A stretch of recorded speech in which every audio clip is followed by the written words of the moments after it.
Assalamualaikum. Perkenalkan, nama saya Arman Asmara Yusuf.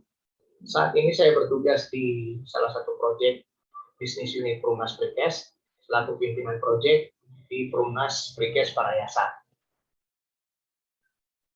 Saya akan menyampaikan rangkuman dari tontonan YouTube yang menjadi tugas kami. Akan saya share.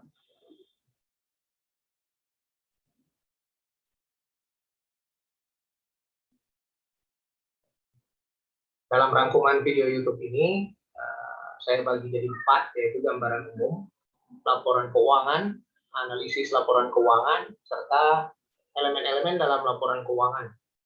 Yang pertama, gambaran umum. Sebuah perusahaan, kegiatannya berada dalam lingkungan bisnis. Bisnis ini dilakukan untuk tujuan laba atau untung. Maka, diperlukan adanya laporan keuangan yang dapat menggambarkan kegiatan bisnis tersebut. Dan analisis laporan keuangan sebagai kajian dari pencapaian perusahaan tersebut.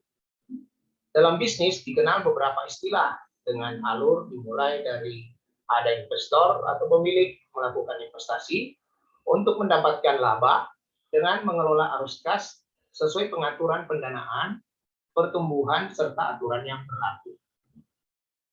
Yang kedua, laporan keuangan. Ada 3 umumnya, yaitu laporan neraca, laporan laba rugi, serta laporan arus kas. Neraca merupakan gambaran posisi keuangan atau aset, utang, ekuitas atau modal sendiri pada waktu atau tanggal tertentu. Poinnya adalah laporan posisi keuangan pada tanggal tertentu. Laba rugi merupakan gambaran kinerja atau laba terdiri dari pendapatan dan biaya atau beban untuk satu periode, baik itu dalam 1 bulan atau 1 tahun. Poinnya di sini untuk laba rugi, pendapatan lebih besar dari biaya sama dengan laba. Sedangkan biaya lebih besar dari pendapatan sama dengan rugi. Arus kas merupakan gambaran perubahan kas perusahaan dipengaruhi operasi, investasi dan pendanaan untuk satu periode, baik itu 1 bulan atau 1 tahun. Poinnya adalah arus kas bisa utuh dilaporkan jika dalam 1 bulan atau 1 tahun. Yang ketiga, analisis laporan keuangan.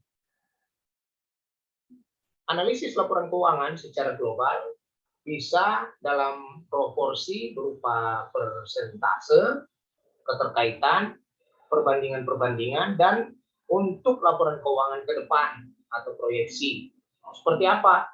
Jadi, kemampuan perusahaan untuk menghasilkan arus kas dilakukan dengan analisis laporan keuangan yang tepat. Yang keempat, elemen-elemen. Yang pertama, dalam laporan neraca, itu gambaran laporan posisi keuangan pada tanggal tertentu, 1 bulan atau 1 tahun. Item-itemnya atau elemennya terdiri ada aset. Apa itu aset?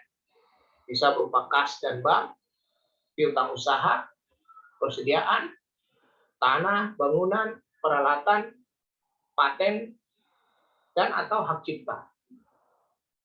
Ada juga utang pajak, beban akrual, pendapatan di muka, utang usaha, utang bank, dan utang obligasi.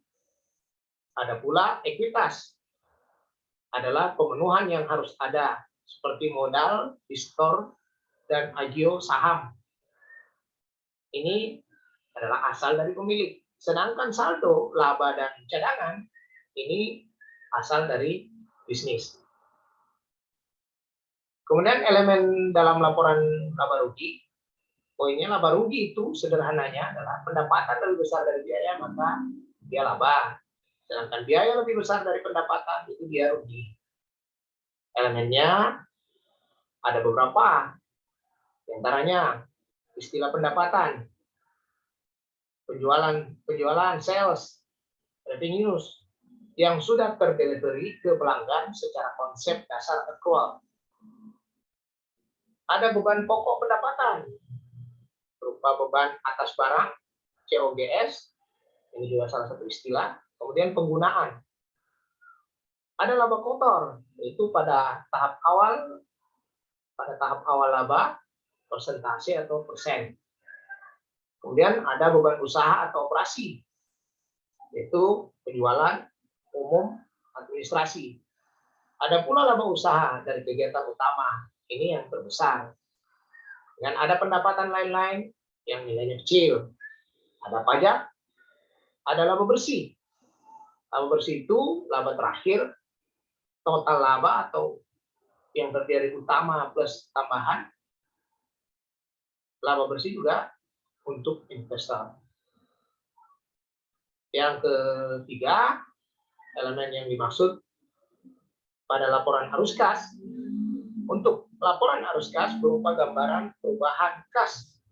Perubahan dipengaruhi operasi, investasi dan nilai pendapatan untuk satu periode dalam 1 bulan atau 1 tahun, tersaji dalam perbandingan antara laba dengan arus kas. Gambarannya adalah perbandingan antara arus kas itu di sebelah kiri dan laba rugi di sebelah kanan.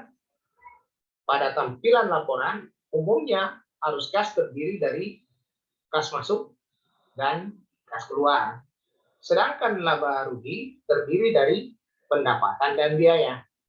Pada contoh yang diberikan, masing-masing item elemennya disesuaikan dengan judul atau laporan yang akan disajikan. Misalnya terkait penjualan, persediaan barang, terkait aset, iklan, sewa gaji, terkait pendanaan, dan lain-lain. Nah, semua itu dalam pengelompokan laba PS arus kas seperti yang ditampilkan bahwa arus kas itu berada di sebelah kiri, terdiri dari kas masuk dan kas keluar, sedangkan laba rugi itu terdiri dari pendapatan dan biaya. Demikian gambaran umum rangkuman dari YouTube yang telah kami lihat. Semoga bermanfaat dan terima kasih. Assalamualaikum warahmatullahi wabarakatuh.